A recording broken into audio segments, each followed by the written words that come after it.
നിങ്ങൾക്ക് ഈ കഥ ഇഷ്ടപ്പെടുകയാണെങ്കിൽ ചാനൽ സബ്സ്ക്രൈബ് ചെയ്ത് കാണണേ. ലൈക്ക് ചെയ്യാനും മറക്കരുത്. അച്ഛൻ ലൈൻമാൻ ആയിരുന്നു. എൻ്റെ കുട്ടിക്കാലത്ത് തന്നെ മരിച്ചു. ഒരു മഴക്കാലത്ത് വർക്ക് നടക്കുമ്പോൾ ഷോക്കേറ്റായിരുന്നു മരണം. അമ്മ എൻ്റെ വിവാഹത്തിന് 2 വർഷം മുമ്പാണ് മരിച്ചത്. ഒരേട്ടനുണ്ട്. ഏട്ടൻ്റെ കൂട്ടുകാരനായിരുന്നു മഹേട്ടൻ. ഗൗരി ഒരു സംശയത്തോടെ ദീപയെ നോക്കി. മക്കളുടെ അച്ഛൻ, ദീപ വ്യക്തമാക്കി കൊടുത്തു. ഏട്ടൻ്റെ കൂടെ ഇടയ്ക്ക് വീട്ടിലൊക്കെ വരുമായിരുന്നു മഹിയേട്ടൻ. അമ്മ മരിച്ചതോടെ ഞാൻ ഒറ്റയ്ക്കായതുപോലെ ആയിരുന്നു. ഏട്ടൻ ജോലിയും കൂട്ടുകാരുമായി നടക്കും. ആ സമയത്താണ് കല്യാണാലോചന തുടങ്ങിയത്. അപ്പോഴാ മഹിയേട്ടൻ തൻ്റെ ആഗ്രഹം ഏട്ടനോട് പറഞ്ഞത്. സത്യത്തിൽ അതെനിക്കൊരു അത്ഭുതമായിരുന്നു. ഏട്ടൻ്റെ കൂടെ വീട്ടിൽ വരുമ്പോൾ അധികമൊന്നും സംസാരിക്കാത്ത ഒരാൾ എന്നെ ഉള്ളിൽ കൊണ്ട് നടക്കുന്നു എന്നറിഞ്ഞപ്പോൾ ദീപയുടെ കണ്ണുകളിൽ ഒരു തിളക്കം മിന്നി. മഹിയേട്ടന് ഒരു അനിയനും കൂടെ ഉണ്ട്. ഏട്ടൻ്റെ അനിയൻ്റെയും വിവാഹം ഒരുമിച്ച് നടത്തിയാൽ മതിയെന്നായിരുന്നു മഹേട്ടൻ്റെ വീട്ടുകാരുടെ തീരുമാനം. അതുകൊണ്ട് ഞങ്ങളുടെ വിവാഹത്തിന് 1 വർഷം കൂടി സമയമെടുത്തു. 1 വർഷത്തെ കാത്തിരിപ്പ് ആദ്യം സങ്കടമായിട്ടാണ് തോന്നിയത്. പക്ഷേ ഗൗരി, ആ 1 വർഷമാണ് ഞങ്ങളെ ശരിക്കും അടുപ്പിച്ചത്. എൻ്റെ ഏകാന്തതയിലേക്ക് മഹേട്ടൻ ഒരു വസന്തമായി പെയ്തിറങ്ങുമായിരുന്നു. നഷ്ടപ്പെട്ട അച്ഛൻ്റെ അമ്മയുടെ സ്നേഹം എനിക്ക് ആ വാക്കുകളിൽ നിന്ന് അനുഭവപ്പെട്ടു. ഓരോ ദിവസവും മഹേട്ടനെ കൂടുതൽ അറിഞ്ഞുകൊണ്ടിരിക്കുന്ന ആ നാളുകളായിരുന്നു എൻ്റെ ജീവിതത്തിലെ ഏറ്റവും മനോഹരമായ കാലം. ദീപയുടെ വാക്കുകൾ പെട്ടെന്നിടറി. അതുവരെ തിളങ്ങി നിന്നിരുന്ന കണ്ണുകൾ കാർമേഘം പോലെ പടർന്നത് ഗൗരി ഭീതിയോടെ നോക്കി നിന്നു. പക്ഷെ ഗൗരി, ആ വസന്തത്തിന് ആയുസ് കുറവായിരുന്നു. വിവാഹം കഴിഞ്ഞ് വെറും 1.5 മാസം. അത്ര മാത്രമേ ദൈവം ഞങ്ങൾക്ക് ഒരുമിച്ച് അനുവദിച്ചു തന്നുള്ളൂ.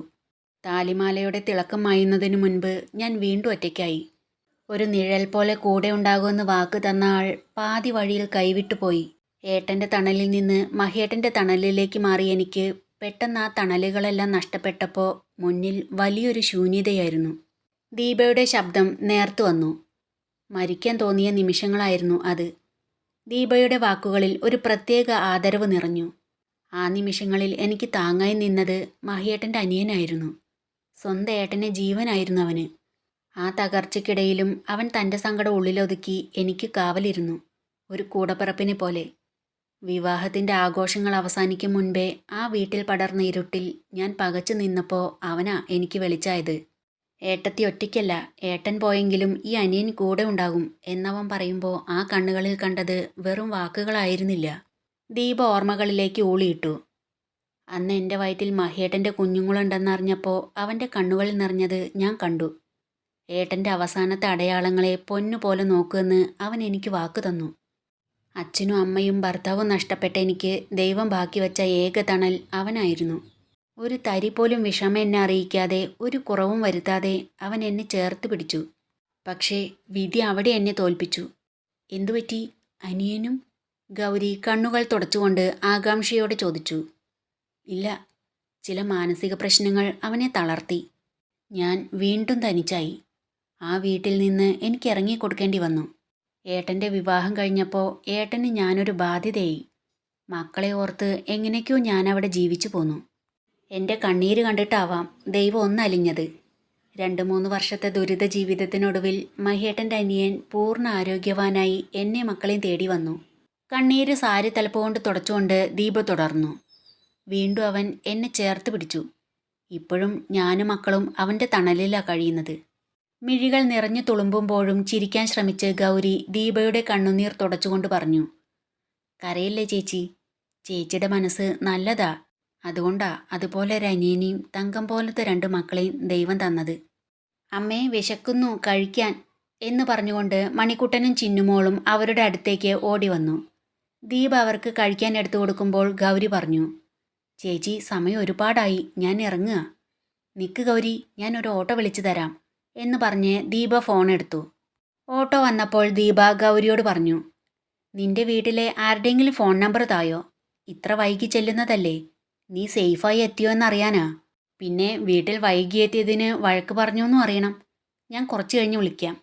അത് കേട്ട് ഗൗരി ഒന്ന് ഞെട്ടി. അവൾ വെപ്രാളത്തോടെ പറഞ്ഞു. എനിക്ക് കാണാതെ ആരുടെയും നമ്പർ അറിയില്ല. ഓ, എങ്കിൽ എൻ്റെ നമ്പർ എഴുതി തരാം.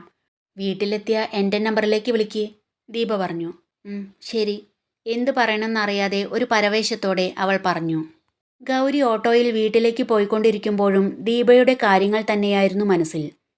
എത്രത്തോളം ആ മനസ്സ് വേദനിച്ചിട്ടുണ്ടാവും, ഗൗരി ഓർത്തു. എന്നിട്ടും അതൊന്നും പുറത്തു കാണിക്കാതെ സ്വന്തം സങ്കടങ്ങൾ ഉള്ളിലൊതുക്കി ആ മക്കൾക്ക് വേണ്ടി ജീവിതം സമർപ്പിച്ചിരിക്കുന്നു. പെട്ടെന്ന് ഗൗരിയുടെ ചിന്തകൾ സ്വന്തം അച്ഛനിലേക്ക് പോയി. അമ്മമാര് മക്കൾക്ക് ഇത്രയും പ്രിയപ്പെട്ടതാവുന്നത് ഇതുകൊണ്ടാവാം. ലോകം മുഴുവൻ തോൽപ്പിച്ചാലും മക്കൾക്ക് മുന്നിൽ കരുത്തുള്ളവരായി നിൽക്കാൻ അവർക്ക് മാത്രമേ കഴിയൂ. ചേച്ചി ചെറുപ്പാ, എന്നിട്ടും മറ്റൊരു വിവാഹത്തെക്കുറിച്ച് ചിന്തിക്കാതെ മക്കൾക്ക് വേണ്ടി ജീവിക്കുന്നു. ഗൗരിക്ക് ദീപയോട് തോന്നിയത് സഹതാപമല്ല, മറിച്ച് ബഹുമാനമായിരുന്നു. പെട്ടെന്ന് അവൾ പരിസരം ഒന്ന് ശ്രദ്ധിച്ചു. ഇരുട്ട് വീഴാൻ തുടങ്ങിയിരിക്കുന്നു. രാമേട്ടൻ തന്നെ കാണാതെ വിഷമിക്കുന്നുണ്ടാവും. എങ്കിലും ഓട്ടോ സാധാരണ ബസ് ഇറങ്ങുന്ന സ്ഥലത്തെത്തിയപ്പോൾ അവൾ നിർത്താൻ ആവശ്യപ്പെട്ടു. ഇവിടെയോ? ദീപചേച്ചി വീട്ടിൽ കൊണ്ടുപോയി വിടാനാ പറഞ്ഞത്, ഓട്ടോക്കാരൻ പറഞ്ഞു. ഇവിടുന്ന് അടുത്ത വീട്, ഞാൻ തനിയെ പോയിക്കോളാം, ഗൗരി പറഞ്ഞു. ഓട്ടോ സൈഡ് ഒതുക്കി നിർത്തിയപ്പോൾ ഗൗരി അതിൽ നിന്നിറങ്ങി ബാഗിൽ നിന്ന് പേഴ്സ് എടുത്ത് ഓട്ടോക്കാരനോട് ചോദിച്ചു. എത്രയായി?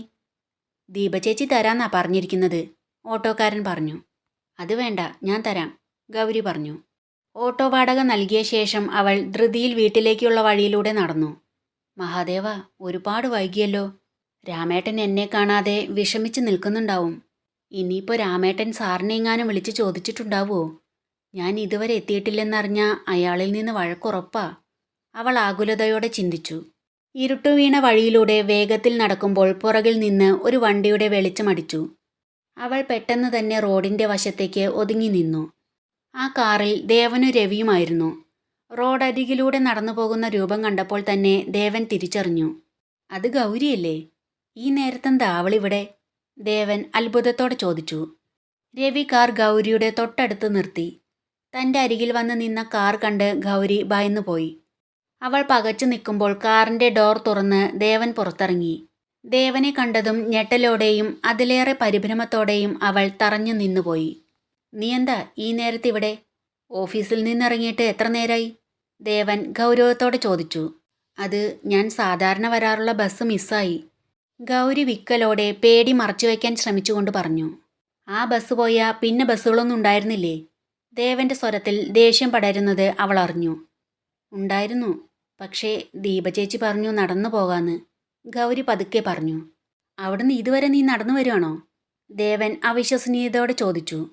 അല്ല, ദീപചേച്ചിയുടെ വീട് വരെ ഞങ്ങൾ നടന്നു. അവിടെ കുറച്ചു നേരം കയറിയിരുന്നു. അവിടുന്ന് പിന്നെ ഓട്ടോയിലാണ് വന്നത്, ഗൗരി കാര്യങ്ങൾ വിശദീകരിച്ചു. കയറ് എന്ന് പറഞ്ഞ് ദേവൻ കാറിൻ്റെ ഡോർ തുറന്നു കൊടുത്തു. ഗൗരിയും ദേവനും കയറിയപ്പോൾ രവി കാർ മുന്നോട്ടെടുത്തു. നീ ഓട്ടോയിലാണ് വന്നതെന്നല്ലേ പറഞ്ഞത്? എന്നിട്ട് ഓട്ടോ എവിടെ? രവി ഡ്രൈവിങ്ങിനിടയിൽ തിരിഞ്ഞു നോക്കിക്കൊണ്ട് ചോദിച്ചു. അത് ദീപചേച്ചിക്ക് പരിചയമുള്ള ഒരു ഓട്ടോ ആയിരുന്നു. ദീപചേച്ചി എന്നോട് വീട്ടിലെ ആൾക്കാരെക്കുറിച്ച് ചോദിച്ചു. എന്നിട്ട് നീ വല്ലതും പറഞ്ഞോ? ദേവൻ്റെ സ്വരത്തിൽ ദേഷ്യവും ഒപ്പം വല്ലാത്തൊരു പരിഭ്രമവും നിഴലിച്ചു. ഗൗരി ഒന്ന് പതറി. ഇല്ല, ഞാനൊന്നും പറഞ്ഞില്ല. ദീപചേച്ചി വീട്ടിലെ കാര്യങ്ങൾ ചോദിച്ചപ്പോൾ എനിക്കെന്തോ ഒരു സംശയം തോന്നി. എവിടെയാണ് ഞാൻ ഇറങ്ങിയതെന്ന് ഓട്ടോക്കാരനോട് ചോദിക്കുമെന്ന് ഭയന്നാ ഞാൻ വീടിനടുത്തിറങ്ങാതെ ബസ് സ്റ്റോപ്പിൽ ഇറങ്ങിയത്. ഗൗരിയുടെ മറുപടി കേട്ടപ്പോൾ ദേവൻ ഒരാശ്വാസത്തോടെ രവിയെ നോക്കി. നിനക്ക് സംശയം തോന്നാൻ പ്രത്യേകിച്ച് എന്തെങ്കിലും കാരണമുണ്ടോ? ദേവൻ ആകാംക്ഷയോടെ ചോദിച്ചു. നടന്നു വരുമ്പോൾ മുഴുവൻ ദീപചേച്ചി വീട്ടിലെ കാര്യങ്ങളും വീട്ടുകാരെക്കുറിച്ചാണ് ചോദിച്ചിരുന്നത്. അറിയാൻ ആകാംക്ഷയുണ്ടെന്നും പറഞ്ഞു. അതുകൊണ്ട് നടന്നു വരാമെന്ന് പറഞ്ഞപ്പോൾ തന്നെ വീട്ടുകാരെ പറ്റി ചോദിക്കാനാണെന്ന് എനിക്ക് തോന്നി. വീട് എവിടെയാണെന്ന് അറിയാൻ വേണ്ടി ആ ഓട്ടോക്കാരനോട് എവിടെയാണ് ഞാൻ ഇറങ്ങിയതെന്ന് ചോദിച്ചാലോ എന്ന് വിചാരിച്ചു. അവർ വീടിന് മുന്നിലെത്തി കാർ നിർത്തിയപ്പോൾ ഗേറ്റിന് പുറത്തിറങ്ങി പരിഭ്രമത്തോടെ അങ്ങോട്ടും ഇങ്ങോട്ടും നടക്കുകയായിരുന്ന രാമേട്ടൻ ധൃതിയിൽ രവിയുടെ അടുത്തേക്ക് ഓടിയെത്തി. മുഖത്ത് വലിയൊരു ആദി ഉണ്ടായിരുന്നു. എത്ര നേരമായി ഞാൻ വിളിക്കുന്നു, ഗൗരിമോള് ഇതുവരെ എത്തിയിട്ടില്ല, രാമേട്ടൻ പറഞ്ഞു. രവി ഫോൺ എടുത്ത് നോക്കി പറഞ്ഞു. ഫോൺ സൈലൻ്റ് ആയിരുന്നു രാമേട്ടാ, വിളിച്ചത് കേട്ടില്ല. ദേവൻ രവിയെ രൂക്ഷമായി ഒന്ന് നോക്കി. ദേവൻ്റെ നോട്ടത്തിൽ ഒന്ന് ഭയന്ന് രവി പറഞ്ഞു. ഓഫീസിൽ നിന്ന് ഒരുപാട് തവണ ഹേമ മാഡം. രവി പറഞ്ഞു പൂർത്തിയാക്കുന്നതിന് മുൻപ് തന്നെ ദേവൻ പല്ലെറുമിക്കൊണ്ട് അവനെ ദേഷ്യത്തോടെ നോക്കി. ആ നോട്ടത്തിൻ്റെ അർത്ഥം മനസ്സിലാക്കിയ രവി പിന്നീട് ഒന്നും മിണ്ടാതെ തല താഴ്ത്തിയിരുന്നു. ദേവൻ തലയൊന്ന് ചരിച്ച് ഗൗരിയെ നോക്കിയ ശേഷം കടുത്ത ദേഷ്യത്തോടെ കാറിൽ നിന്നിറങ്ങി. കുഞ്ഞെ, ഞാൻ കുഞ്ഞിനെ വിളിച്ചിരുന്നല്ലോ, ഗൗരിമോള്. രാമേട്ടൻ പറഞ്ഞപ്പോഴേക്കും ദേവൻ ദേഷ്യത്തോടെ പറഞ്ഞു. കാറിലുണ്ട്. എന്നിട്ട് അവൻ അകത്തേക്ക് കയറിപ്പോയി. ഗൗരി കാറിൻ്റെ ഡോർ തുറന്ന് പുറത്തിറങ്ങിയപ്പോൾ രാമേട്ടൻ ചോദിച്ചു, എന്ത് പണിയാ മോളെ കാണിച്ചത്? വരണ്ട സമയമായിട്ടും കാണാത്തതുകൊണ്ട് ഞാൻ ആകെ പേടിച്ചുപോയി. വൈകുകയാണെങ്കിൽ അതൊന്ന് വിളിച്ചു പറയണ്ടേ? സോറി രാമേട്ടാ, ഇത്ര വൈകുമെന്ന് വിചാരിച്ചില്ല. ഇനി ഇത് ആവർത്തിക്കില്ല, ഗൗരി പറഞ്ഞു. ഇനി ഇവിടെ നിന്ന് വർത്തമാനം പറഞ്ഞത് മതി, നീ അകത്തേക്ക് ചെല്ല് എന്ന് ഗൗരിയോട് പറഞ്ഞ ശേഷം രവി അവൻ്റെ റൂമിലേക്ക് പോയി.